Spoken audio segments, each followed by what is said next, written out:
Years ago, well, a long time ago now, I had a friend who was a Christian, and he went through so many bad things in a row that he walked away from his faith, and he became an atheist. And one day we were having a conversation, and he said to me, someday science is going to destroy Christianity. And I was stunned. Because in case you don't know this, that's not what's happening. As our science and technology gets better and better and better, our Christianity isn't being destroyed. Our Christianity is really being strengthened. You don't have to take my word for it. You can go here. Go to this website and look it up yourself. Descent from Darwin. It's on your notes today, so you don't have to write it down. Descentfromdarwin.org. If you go there and you want to sign this, there is a document you can sign on this website. It says, we are skeptical of claims for the ability of random mutation and natural selection to account for the complexity of life. In other words, evolution doesn't account for the complexity that we're seeing in life today. It doesn't work that way. It goes, careful examination of the evidence for Darwinism should be encouraged. Now, the only people who can sign the document, so you may be able to, probably not, are people who have a PhD in a scientific field such as biology, chemistry, math, engineering, computer science, or any of the other natural sciences. Now, you can be an MD, but only if you serve as a professor of medicine. So doctors can't do it, but if you teach medicine, then you can sign it. So when I first heard about this, back in 2015, there were 600 signatures on the site. Today, there are over 1,000 signatures, and it just continues to grow. Science and technology aren't destroying belief in God. They're reinforcing belief in God. They're causing even secular scientists who've been steeped in nothing but naturalistic evolution to go and say, we don't buy this anymore. This doesn't fit. When you look at what's happening in this world right now, there's no way that it just randomly happened to occur. And you'll see that hopefully by the end of the message today. So I want you to know this. If you're here today hoping that I can prove the existence of God, I can't prove the existence of God. But the good news is atheists can't disprove the existence of God. They can't disprove him. Instead, what I'm going to ask you to do is serve on a jury. So I don't know if you've ever done jury duty in your life. Ever done jury duty? I got called once, but they released me, so I never got to actually do it. But juries, if you're a jury duty, I've seen enough Perry Mason to know what happens. So if you've ever seen jury duty, you know what happens is that they don't recreate the crime, do they? Right? They don't resurrect the dead person and he gets stabbed again right in front of you. Of course not. They present evidence. It's like, here's the murder weapon. It's a knife. By the way, it's his knife. He's missing a knife from his kitchen set. This is it. It matches exactly. On top of that, it's got his fingerprints all over. On top of that, he was seen by 27 people in the neighborhood at the time the guy was stabbed. On top of that, here's what he posted on Facebook that day. I'm going to kill you. Okay? So that's what they do. They go evidence, evidence, evidence, evidence, and you're sitting in a jury box and you're listening to this and going, he did it. I know he did it. Now, you know that without actually seeing the crime, right? Because the evidence points in the direction of belief. So that's all I'm asking you to do. I'm asking you to be a jury. I'm asking you to sit as a jury today and listen and make your own decision based on the evidence. What does the evidence point to? So we were in this series, and we've been in for a while, called I'm Asking for a Friend. And so the idea is we have friends and family that want to know the answer to these questions. And one of the questions they want to know is, what evidence is there that God exists? So this is one of my favorite subjects. What evidence is there that God exists? So I want to ask you to grab your notes if you haven't done that already. Grab a pen as well. Welcome to those of you who are watching on our website at pennyhillchurch.life, or also to those of you who are watching on YouTube. You looked up my name, Brian Rudesill, found us that way. Thanks so much for tuning in. If you're watching on YouTube, the notes are in the description section. So you're welcome to pop those open and follow along as we go through this. And I'm going to have to talk really fast, because this should be about a 3-week message at least. And I'm going to do it in one Sunday. Sorry. So here we go. First piece of evidence, the evidence of the origin of life. And by the way, I'm going to finish on time. So how about that? So the evidence of the origin of life.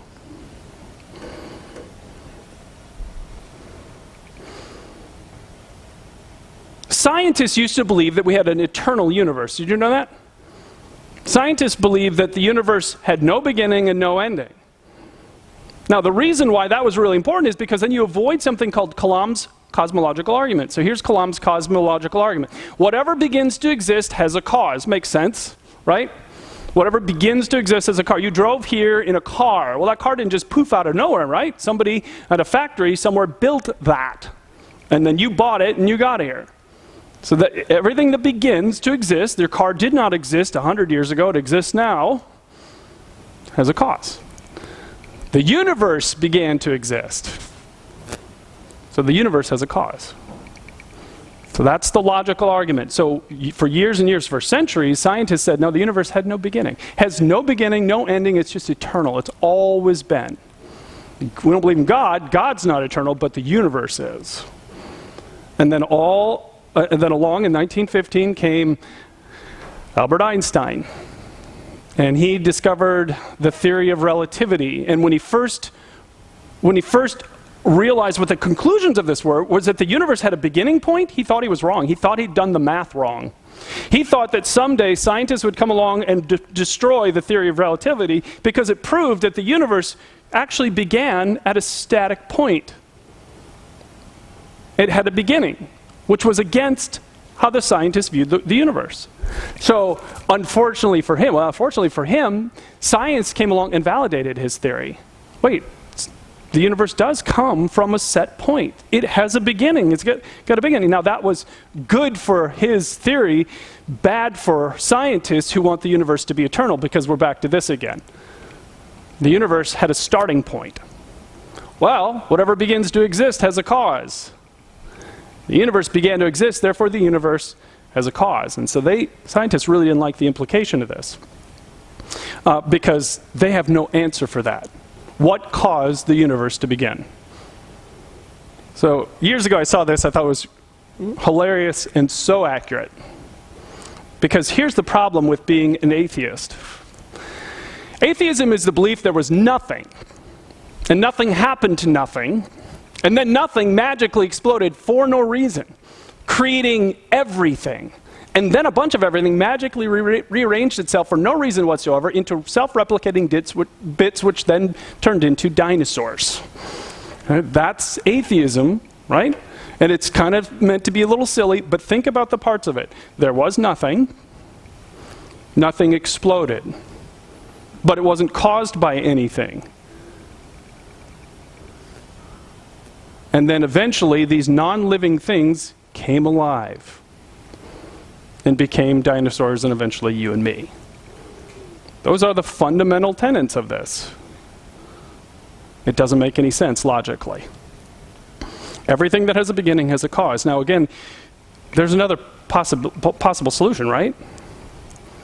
In the beginning, God created the heavens and the earth. That's a possible solution, isn't it? That it didn't just happen by nothing, that nothing turned into something, nothing then exploded for no reason at all, and then became you. There's another possibility, and that is that God created everything. Now, there are so many challenges with trying to eliminate God. For instance, how did we get here? What caused that Big Bang? Where did everything come from in the first place? And the most important one that I really want you to think about today is where did the first living cell come? How did that first living cell come together? As I was prepping this message, for the first time I realized for the first time ever that there are a group of people in the world today who believe in zombies. I never realized this until prepping this message. They actually believe in zombies. You know what a zombie is, right? It's a dead thing that magically comes to life. If you choose to believe in atheism, you believe in zombies. Because nothing was alive at that explosion. The heat and the light were too intense. And so this explosion of non-living things happened. And somehow, some point in the 14 billion year history of the universe, non-living things came to life. Because nothing was alive, and now you're alive. Something happened to non-living things to bring them to life.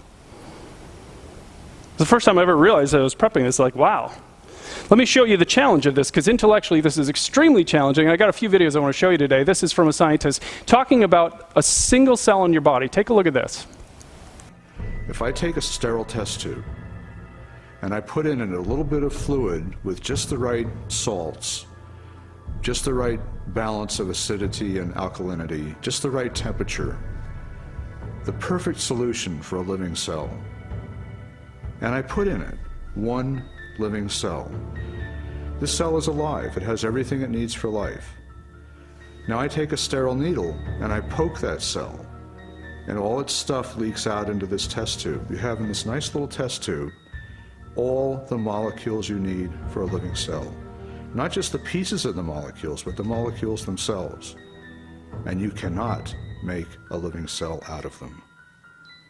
You can't put Humpty Dumpty back together again. So what makes you think that a few amino acids dissolved in the ocean are going to give you a living cell? It's totally unrealistic. Stanley Miller's experiment was not the only unsuccessful attempt to explain how life originated. Beginning with Russian chemist Alexander Oparin's work in the 1920s, theorists have also proposed chance, chemical attraction, and biological seeding from outer space as possible answers. Each has failed to account for how non-living chemicals could have arranged themselves into the most basic components of the first living cell. That is critical. How do non-living things come together and come alive? How did that happen? Because we never see it anywhere. I walk in the cemetery almost every night, and I have never seen a non-living thing come back from being non-living. Ever. We have no examples of this. There is no science that you can point to that would show how a non-living thing can suddenly come to life.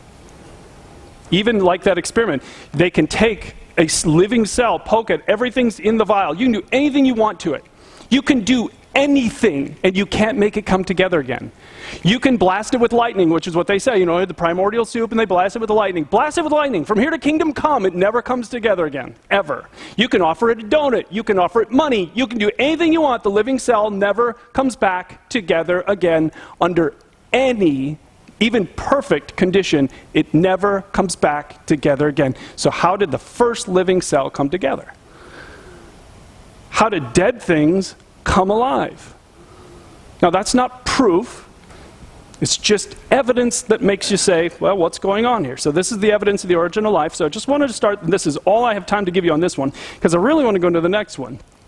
The evidence of fine-tuning. So the fine-tuning that exists in our universe, if you've never heard me talk about this, this is one of my favorite things to talk about, because the math is just so amazing. The fine-tuning for the evidence of God in the universe is really incredible. There are all these forces that have to work together in the universe for life to exist anywhere. Anywhere in the universe. And so I want to just walk through a couple of the main ones. First off, the fine-tuning of gravity. You see it on your notes. So again, you get the concept of gravity. Jump up, you'll be pulled back down. So gravity is fine-tuned to a percentage that is mathematically ridiculous. So to see how perfectly set, if it's like, well, let me just have the video explain it. Take a look at this. Strobel learned that life also hinges on the precise strengths and relative values of many different physical constants. One example of this fine-tuning is the force of gravity. Imagine a ruler divided up into 1-inch increments and then stretched across the entire universe, a distance of some 14 billion light years. For the purposes of illustration, the ruler represents the possible range for gravity. In other words, the setting for the strength of gravity could have been anywhere along the ruler, but it just happens to be situated in exactly the right place so that life is possible. Now, if you were to change the force of gravity by moving the setting just 1 inch compared to the entire width of the universe, the effect on life would be catastrophic. No large-scale life forms could exist. Anything that was more than the size of a pea would be completely crushed. So you might be able to get life of a very, very primitive sort, such as bacteria, but you could never get conscious observers. Does it take any faith to believe that if you took a universe and a ruler and spread it across the universe in 1-inch increments, and gravity, the amount of gravity we need, is only in 1-inch increment on a ruler from across the entire universe, and it can only be in one spot on this entire universe-wide ruler, and it happens to be there. Does it take any faith to believe that that happened by luck? Just chance?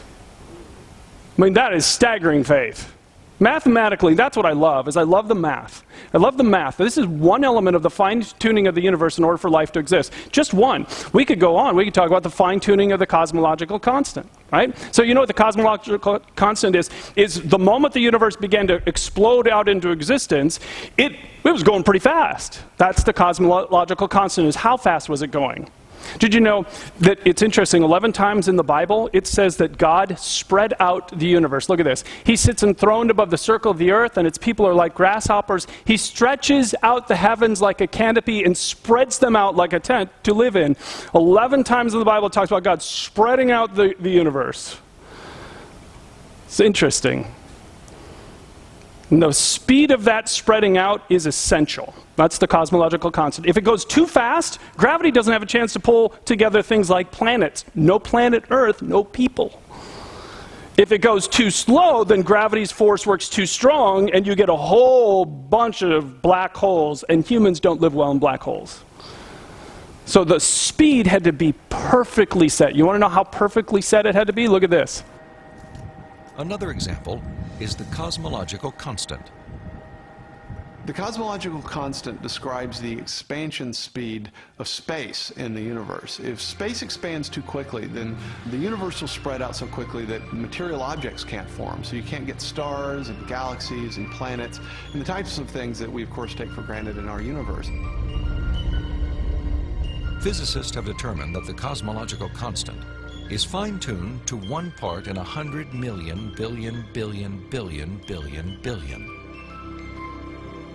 Such precision has been compared to traveling hundreds of miles into space, then throwing a dart at the Earth and hitting a bullseye measuring 1/trillionth of an inch in diameter, an area less than the width of a single atom. Think you can do that? Think if I put a little spot up on the wall here, less than the size of an atom. I mean, not even a penny. Let's make it a penny. And I gave you all a dart and had you stand at the back of the room. How many of you can hit the penny from the back of the room? Maybe, right? What if I have you back up to Madison? And now throw that dart from Madison. You can hit the penny? Well, that's not even close to how far you have to back up. You have to go a couple hundred miles into outer space. And from a couple hundred miles in outer space, throw it at the penny, and actually an atom, and hit it from there. How likely is that? It's ridiculous, right? Mathematicians say that any number beyond a certain amount of zeros is impossible. We're dealing with impossible numbers. It is mathematically impossible to believe that it happened by accident. So this is just two. There's another one, the fine-tuning of atoms. You remember your chemistry class or your physics class or your science class where you had a proton and a neutron and an electron, and so that nuclear force that holds these things together, look how fine-tuned that had to be. Look at this.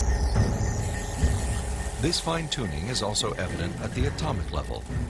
The strong nuclear force binds atoms together. If the strength of this force were to decrease by 1 part in 10,000 billion billion billion billion, the only element left in the universe would be hydrogen. Again, chemical life would not be possible. So do you start to hear this? It's like all of these forces that control whether or not life can even exist are so perfectly fine-tuned, and I've shown you 3. We could show you, and I just don't have time to show you the fine-tuning of the mass of the universe, how much mass there is in the universe. This is so interesting. I don't have time for it. You can look it up. The chance that Earth could support life, all the things that have to be in place for a planet to be able to support life anywhere in our universe. It's just over and over again, the math is staggering. There are over 100, and it continues to grow. As science and technology gets better, there are 100 different things that have to be fine-tuned to perfection in order for them to be, for life to be in existence anywhere in the universe. And lucky for us, they all are. What a lucky thing. We are so lucky. Now, obviously, the math makes it impossible to believe that it happened by accident. When you're talking about numbers those big, it means if you have a ruler across the entire universe and it can only be on 1-inch increment and it just happens to be that, that is mathematically impossible to believe that happened by accident. There is a designer who fine-tuned it and put it there. And that's the only way. Now, scientists begin with a presupposition, many of them, that there is no God. So they have to come up with an answer for this because the math is ridiculous. The math is impossible. So one of their major themes, and I was so curious to see if they still believe this, so I went online and just started looking into it. It was amazing how many science journals talk about something still called the multiverse. So again, I remember the first time I heard this, I thought it was a joke. The multiverse is every comic book kid, every kid who's read comic books knows about the multiverse. The multiverse is this idea that there are multiple universes. So science, if you eliminate God, the only way you can have all of these dials, these 100 dials, spun to a perfect amount, every one of them, so that life is possible, because it doesn't matter if you have 99 of them, if the 100th is off, life is impossible. You have to have 100 perfectly fine-tuned dials, every single one of them perfectly set, or life isn't possible anywhere. So they came up with this theory called the multiverse. And the idea of the theory is that there is a universe-producing machine that's kicking out universes. Not pencils, not screwdrivers, universes. And so it can kick out an infinite number of universes. Because if you have an infinite number of universes, then eventually you could have one where every single one of those 100 dials is precisely tuned to the only spot on the dial where it can be so life can exist anywhere in the universe. Doesn't take any faith to believe that, right? How measurable and testable is that? Can you test the multiverse? And by the way, if you saw a universe-making machine, would you think, what a lucky thing that happened to come into existence on its own? Imagine the knowledge to create a universe-making machine. And where's all the material coming from to create universes? I mean, all you did is punt the problem back. I literally read this last week. It's so funny as I was reading about that one, that the guy who kicked it out first, was credited with kicking out first, was in a pub drinking when he came up with the idea. I am not joking. Laughed out loud. Because it's like, yep, that's where you come up with that one. So if you eliminate God as an intelligent designer, if you walked into a factory and saw it kicking out cars and it had 100 machines and all of the machines had to be perfectly dialed, you wouldn't think, what a lucky accident. You'd think someone set it up that way. There's an intelligent designer. And again, this isn't proof, it's just evidence. Evidence that points in the direction of belief in God. All right, but there's so much more. So let me show you one more, and this is my last one I'm going to give you today. We have the evidence of the origin of life. Even if you took a single cell from a human body and you put it in perfect conditions, you cannot make it come together again no matter what you do to it. The evidence of fine-tuning and creation. It is staggering what you have to believe if you eliminate God. And then the evidence of complexity in the human body. This one is incredible. Again, as our science gets better, our technology gets better, belief in God just becomes so much more rational. So there was a man who wrote a book. He's a scientist named Michael Behe. He wrote a book called Darwin's Black Box. So I was reading part of it this last week, prepping this. Fascinating. He wrote about cells in your body. Do you know, so you have these, your body is made up of cells. We'll get into that in a moment. Every cell in your body has 10 million atoms to make one cell. So I know these numbers are just staggering. Hold on, because I'm going to help get some perspective on this. So one cell in your body has 10 million atoms, and you have 100 trillion cells in you right now. You got 100 trillion cells in your body, and every single cell in your body has 10 million atoms. You are incredibly complex. Incredibly complex. So Michael Behe was studying the cells in our human body, realized that every single cell in your body is a high-tech factory that does all of these things and more. It has an artificial language and a decoding system. That's amazing. That just happened. It just, one day, an artificial language and decoding system just evolved. It has memory banks for information storage and retrieval. Every cell in your body has this. Elegant control systems that regulate the automated assembly of parts and components in every cell in your body. Every cell in your body has these things. Every cell in your body has error, fail-safe, and proofreading devices for quality control to make sure that it's building the right thing. Every cell in your body. Isn't that crazy? They have assembly processes involving the principles of prefabrication and modular construction and a capacity not equaled in any of our own most advanced machines. It's capable of replicating its entire structure within a matter of a few hours. Every cell in your body, you got 100 trillion of these little machines running right now. 100 trillion machines, high-end factory, that we can't even come close to replicating in our technology today. So out of this, he coined a phrase called irreducible complexity. And the idea is, of something irreducibly complex is that it has a set number of parts, and if you take any of the parts out of it, it no longer works. And the illustration there is a mousetrap, right? There are 5 parts in the basic mousetrap, if you buy one like that, so 5 parts to it. If you take one of the 5 parts away, it doesn't work. Take away the spring, does the mousetrap work? It is irreducibly complex, right? So I got it down to 5. And if I have only 4, which is what evolution says. Evolution says that you got a part. And then a million years later, you got another part. And then a million years later, you got a 3rd part. The problem is something as simple as a simple mousetrap takes 5 parts or it doesn't work at all.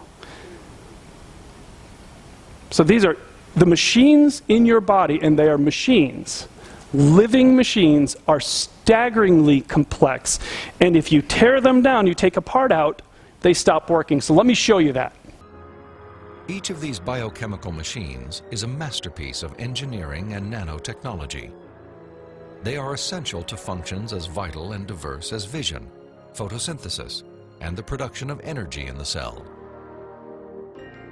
Michael Behe has studied several of these machines, including the flagellum, a remarkable rotary motor. I remember the first time I looked in a biochemistry textbook and I saw a drawing of something called a bacterial flagellum with all of its parts in all of its glory. It's had a propeller and the hook region and the drive shaft and the motor, and I looked at that and I said, that's an outboard motor. That's designed, you know, that's no chance assemblage of parts.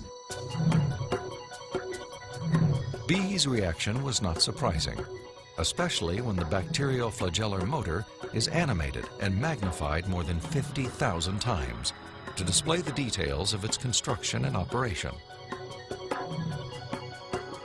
Howard Berg at Harvard has labeled it the most efficient machine in the universe.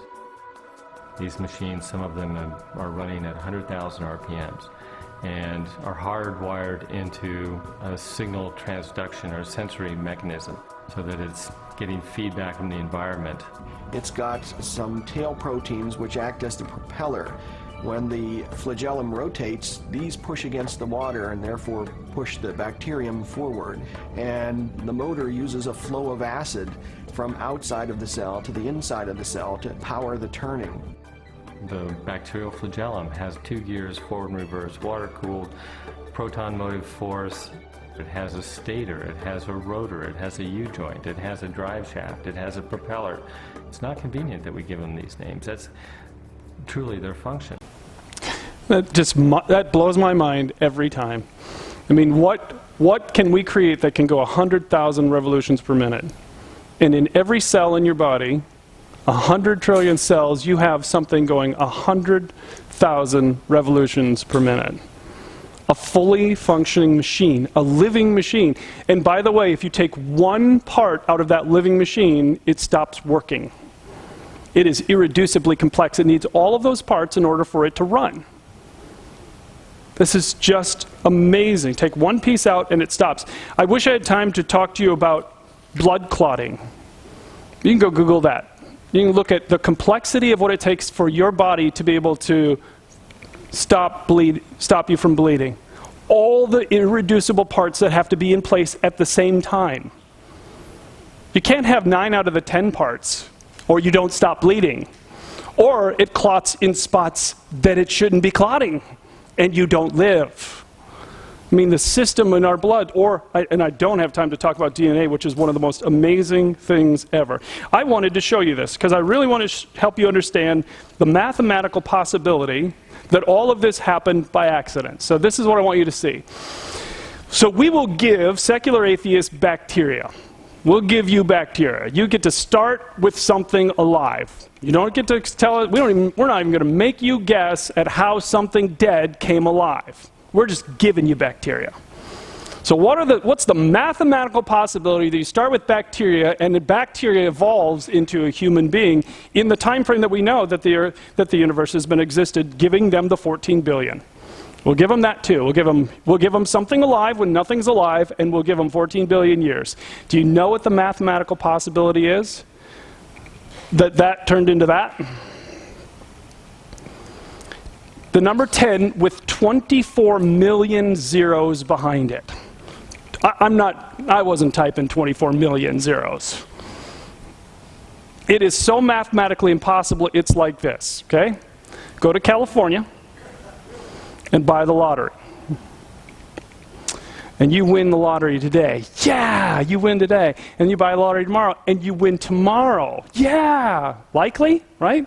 Likely that's going to happen, and you win the next day too. And you win the next day, and you win the next day. Do you know how many days you're going to have to win in a row for that number to be true? You have to win the California lottery every single day for 3 million days. Seems possible, right? Right? You're going to win the California lottery every day for 3 million days? Zero possibility. None. Zero.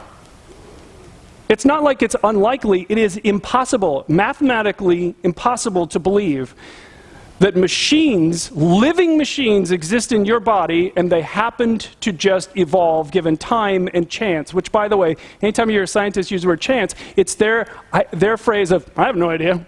We'll just call it chance. Because they don't know what chance is. Can you sell me some chance? Can I have a bottle of chance, please?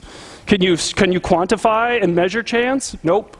Chance is their way of saying, I have no idea what. It just doesn't work. Math doesn't allow it to be, and yet here we are. The math doesn't work. So, if you're still not convinced, there's one simple experiment you can do, and you can do this when you get home. On the way home, go to Walmart, Farm and Fleet, and buy a little mousetrap. 5 parts. Take it apart. Take all 5 pieces apart and put it in a bag. And I want you to shake it up for the next 8 billion years.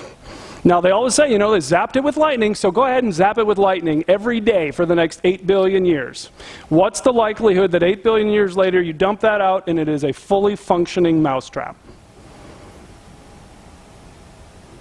None. I don't care how much lightning you strike it with. In perfect condition, it never comes together, and oh, by the way, it has to come alive too. What's the chances that it comes to life? None. And that's a mousetrap. We're not talking about an engine, so go ahead and stop at an engine part where you can buy all the pieces to build an outboard motor. Because that's what's living in your cells of your body today. An actual outboard motor that's going 100,000 revolutions per minute. We can't even come close to creating that. So go buy all the parts to build an outdoor motor and put them in a bag and shake it up for the next 8 billion years. I mean, really shake it. Come on, shake it harder. Zap it with lightning. You know, all the things in the primordial ooze that they always say, well, it got zapped with lightning. Zap it with lightning, I don't care. Zap it with lightning 10 times a day if that's going to do it. And at the end of 8 billion years of shaking and zapping with lightning, when you tip it over, is it going to look like that? Are you going to be able to give it a pull and it's just going to start right away? Because it just magically comes together. And I'm giving you the parts. We're not even talking about where the parts came from. I'm giving them to you. I'm giving you the lightning. What are the chances that 8 billion years later you get that when you've shook that bag up and blasted it with lightning? 0, right? None. No chance. And oh, by the way, I'm not even saying that it needs to come alive. Because that's what actually needs to happen. It needs to be alive and fully functioning by the time that 8 billion years is up. Do you hear the problem with this? So which way does the evidence point? The evidence is pretty compelling, isn't it? And I've given you so little of it. That there is an intelligent being who isn't just a really smart guy, right? He has knowledge that we've never dreamed of. And the better our science gets, the more our minds go, what in the world? A living motor that can go 100,000 RPMs? What in the world?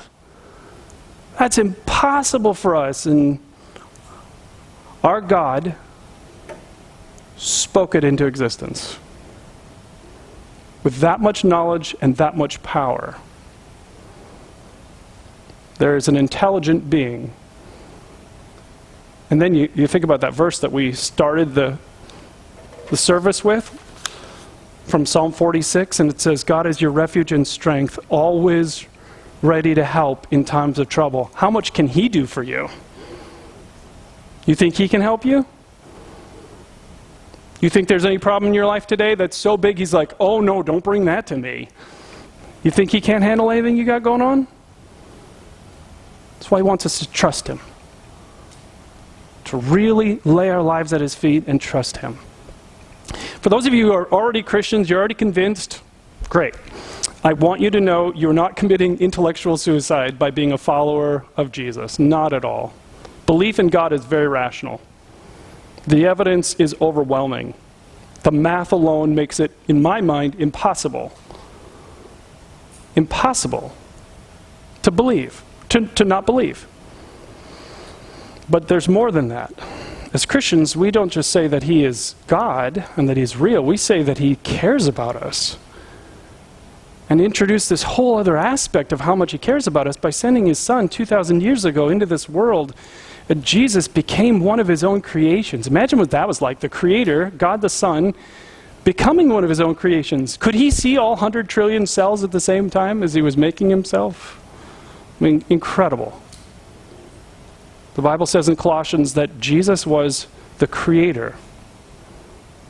God the Son is the Creator who came into this world as one of His own creations and then lived and died on a cross to pay for what we've done that's wrong. That's how important we all are to Him. Let me have you bow your heads. Now maybe for some of you, for the first time, you're really getting this, that the evidence towards God is really compelling, and belief in God is good, but it's not all.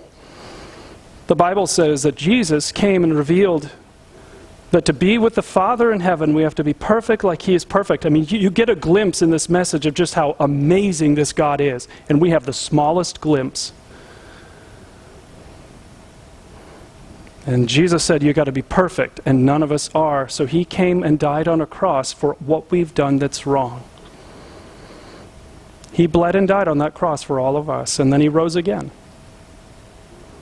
And if you will let Him, Jesus Christ will forgive you, and He'll begin a real relationship with you. That's just staggering. The Creator of all this wants you. He loves you. And He wants you just as you are. If you want a relationship with Him with your head bowed, you can say something like this to Him. Say, Jesus, I'm turning to You today. I know that I'm not perfect. And I've seen that the evidence points towards the fact that you exist. So with the faith I have, I'm turning to you today. Please forgive me. Come make your home inside of me. In Jesus' name, amen. Now, if you wouldn't mind, can I ask you all to grab your program again and take this little card out of your program. If you're watching online, you can go to our website and just click on the Get Connected button, and you can let us know. Maybe you just prayed and asked Jesus to forgive you. You can check this box, let us know what you've done, or maybe you've renewed your commitment to Him. Just let us know. Then just drop this in one of the 2 offering boxes back on the doors. Please don't forget, if you want any of those free resources, they're right back there. Maybe they're not for you. Maybe they're for one of your sons or daughters or your grandkids, or maybe they're for a neighbor, someone you work with. You are welcome to take as many as you need, and we'll get more. So thanks so much for coming. Hope to see you again next week.